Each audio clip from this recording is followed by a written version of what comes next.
Assalamualaikum warahmatullahi wabarakatuh adik-adik. Perkenalkan, nama kakak Sri Anissa Elmina. Kalian bisa panggil kakak Ica. Kakak mahasiswa PPL Kimia dari Program Studi Penelitian Kimia FKULM.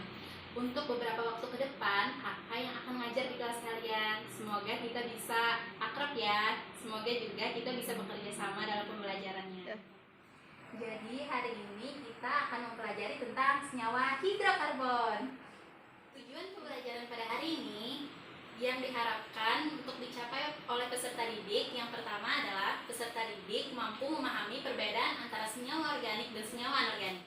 Yang kedua, peserta didik mampu mengidentifikasi senyawa karbon dan sumber dari senyawa karbon. Yang ketiga, peserta didik mampu memahami kekhasan dari atom karbon. Adik-adik, kalian pernah nggak sih memperhatikan ada tong sampah yang untuk sampah organik dan sampah anorganik? Apa sih bedanya antara organik dan anorganik ini? Dan apa sih hubungannya dengan senyawa hidrokarbon? Akan kita bahas hari ini ya. Apa dan bagaimana pembelajaran kita hari ini? Apa aja sih materi senyawa hidrokarbon itu? Yuk, kita belajar. Baiklah, kita mulai pembelajarannya ya. Hari ini kita akan membahas tentang senyawa hidrokarbon. Materi pembahasan yang akan kita bahas pada hari ini yang pertama senyawa organik dan senyawa anorganik. Yang kedua identifikasi senyawa karbon. Yang ketiga sumber senyawa karbon. Dan yang terakhir kekhasan atom karbon. Kita masuk ke materi yang pertama yaitu tentang senyawa organik dan anorganik. Senyawa organik disebut juga sebagai senyawa karbon. Hal ini dikarenakan penyusun utama senyawa organik adalah karbon, di samping adanya hidrogen dan oksigen juga. Pada mulanya, senyawa karbon yang dapat disintesis di luar tubuh makhluk hidup disebut senyawa karbon anorganik. Ini maaf ya, kakak salah ketik ini. Pendapat ini bertahan lama sampai akhirnya pada tahun 1828, Friedrich Wöhler dapat mensintesis urea di luar tubuh makhluk hidup, yaitu dengan memanaskan amonium cyanat menjadi urea. Jadi dulunya itu senyawa organik itu dianggap cuma bisa disintesis dalam tubuh, tapi semenjak penemuan pada tahun 1828 oleh Friedrich Wöhler ini yang dia mensintesis urea di luar tubuh makhluk hidup. Kemudian perbedaan senyawa organik dan anorganik itu dari beberapa aspek. Kalau dari sumber, senyawa organik ini kebanyakan berasal dari makhluk hidup dan beberapa dari hasil sintesis, seperti yang awal tadi. Kemudian untuk senyawa anorganiknya berasal dari sumber daya alam mineral. Untuk kestabilan terhadap pemanasan, senyawa organik lebih mudah terurai dibanding dengan senyawa anorganik yang lebih stabil terhadap pemanasan. Untuk titik lebur dan titik didih, senyawa organik umumnya relatif rendah, sementara senyawa anorganik ada yang titik didih dan titik leburnya sangat tinggi, tetapi ada juga yang titik lebur dan titik didihnya sangat rendah. Untuk kereaktifan, senyawa organik kurang reaktif dan jika bereaksi cenderung akan bereaksi secara lambat berbanding terbalik dengan senyawa anorganik, di mana senyawa anorganik ini cukup reaktif dan umumnya berlangsung dengan cepat reaksinya itu.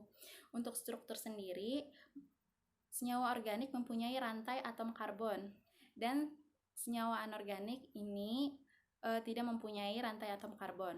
Untuk kelarutan, senyawa organik lebih mudah larut dalam pelarut nonpolar daripada pelarut polar, sedangkan senyawa anorganik lebih mudah larut dalam pelarut polar.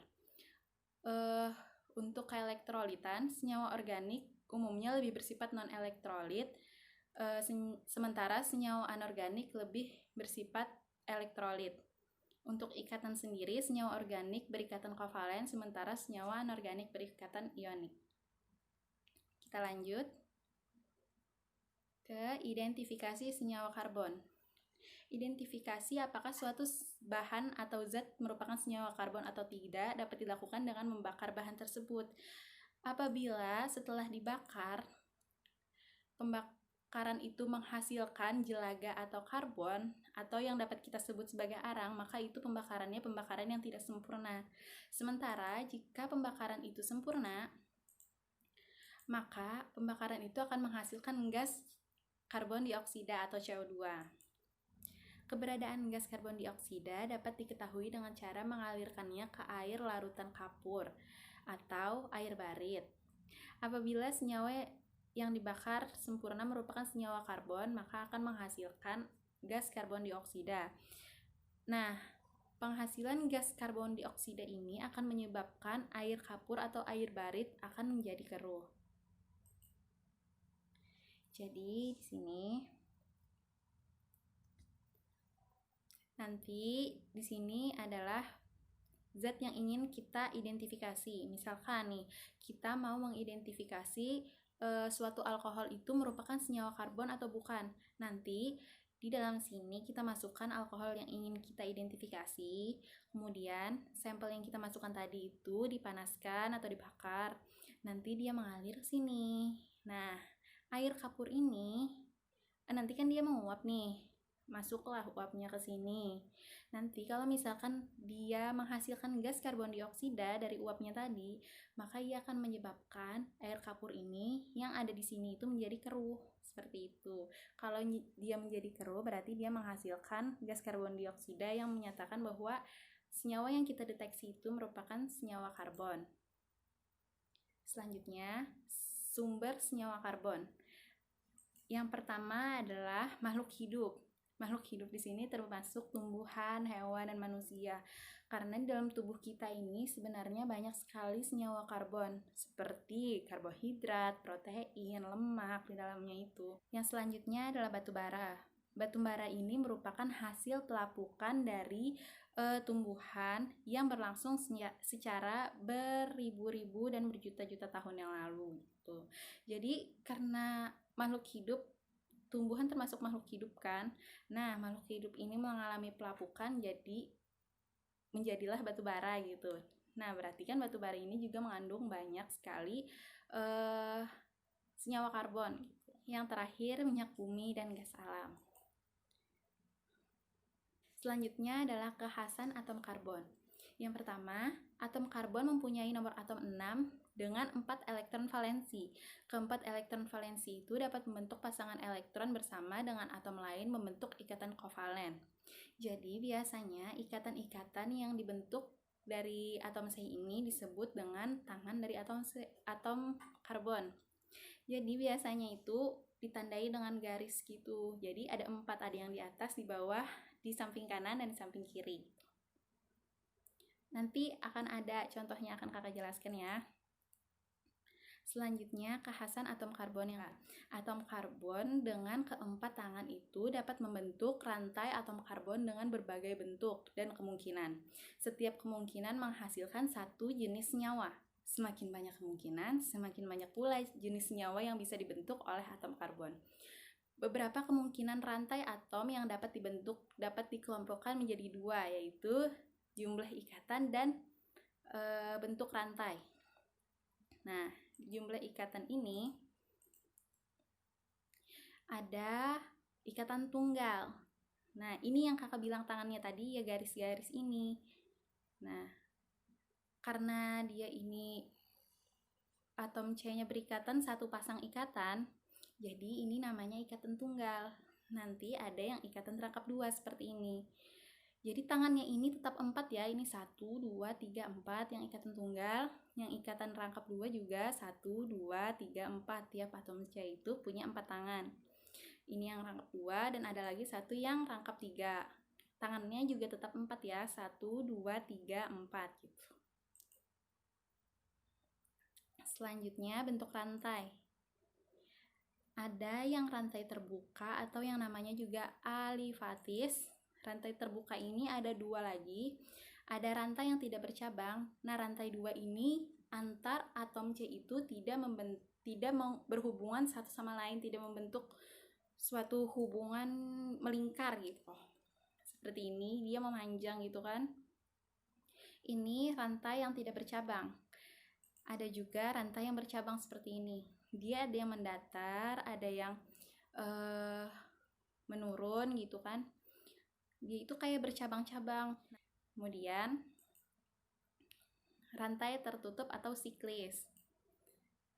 Nah, rantai tertutup ini dia saling berhubungan atom karbon satu dengan yang lainnya. Jadi seperti ini nih.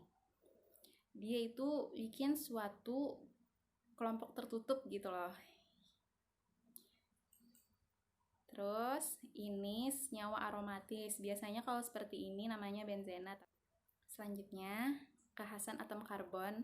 Yang ketiga, posisi atom karbon di dalam rantai karbon itu ada atom karbon primer, atom karbon sekunder, atom karbon tersier, dan atom karbon kuartener. Atom karbon primer ini jika atom karbon hanya mengikat satu atom karbon yang lain. Atom karbon sekunder yaitu atom karbon yang mengikat secara langsung dua atom karbon yang lain. Dan atom karbon tersier itu atom karbon yang mengikat tiga atom karbon yang lain. Atom karbon kuartener yaitu atom karbon yang mengikat secara langsung 4 atom karbon yang lain. Kita lihat ke contoh soal. Nih, katanya identifikasilah atom karbon primer, sekunder, tersier, dan kuartener pada senyawa berikut. Untuk atom karbon primer berarti kan dia cuma mengikat secara langsung ya satu atom karbon yang lain. Jadi kita lihat yang dia cuma berikatan dengan satu atom karbon yang lain. Kita bisa lihat di sini ada nomor 1, ada nomor 6, ada nomor 8, ada nomor 7, dan ada nomor 5. Dan biasanya kalau misalkan dalam hidrokarbon itu, atom karbon primer itu biasanya dia berikatan dengan 3 atom hidrogen. Jadi biasanya itu bentuknya itu CH3 gitu loh. Seperti yang di nomor 1, nomor 6, nomor 7, nomor 8, dan nomor 5. Kemudian untuk atom karbon sekunder, dia mengikat 2 atom karbon yang lain kan. Sepertinya ada di nomor 3 ya, seperti yang di nomor 3 ini. Dia mengikat atom karbon nomor 4 dan mengikat atom karbon nomor 2. Dan biasanya atom karbon sekunder ini berikatan dengan 2 atom hidrogen yang lain. Jadi dia membentuk CH2 gitu loh. Jadi atom karbon sekunder itu atom karbon nomor 3. Selanjutnya atom karbon tersier. Atom karbon ini mengikat secara langsung 3 atom karbon yang lain. Itu ada di nomor 2 ini. Nah, dia mengikat atom karbon nomor 1, nomor 3, dan nomor 6 kan. Karena dia mengikat 3 atom karbon, maka dia cuma bisa berikatan dengan 1 atom hidrogen. Makanya biasanya atom karbon tersier ini bentuknya itu CH gitu loh. Untuk atom karbon tersier, dia mengikat 4 atom karbon yang lain. Seperti yang ada di nomor 4, dia mengikat atom karbon nomor 3, nomor 5, nomor 7, dan nomor 8. Jadi biasanya bentuknya dia itu cuma C gitu loh. Nah, seperti itu mudah-mudahan. Ya, sekian materi dari kakak hari ini. Semoga semuanya bisa memahami apa yang kakak sampaikan. Dan jika ada yang ingin kalian tanyakan, kalian bisa tanya sama kakak ya. Adik-adik, terima kasih atas kerjasama kalian dalam pembelajaran hari ini. Kakak harap kalian paham dengan pembelajaran hari ini dan ilmu yang kakak berikan dapat bermanfaat untuk kalian. Jangan lupa kalian tetap semangat dan jaga kesehatan, apalagi di masa pandemi seperti sekarang. Kakak harap kita semua bisa selalu sehat. Sampai jumpa di pertemuan selanjutnya. Assalamualaikum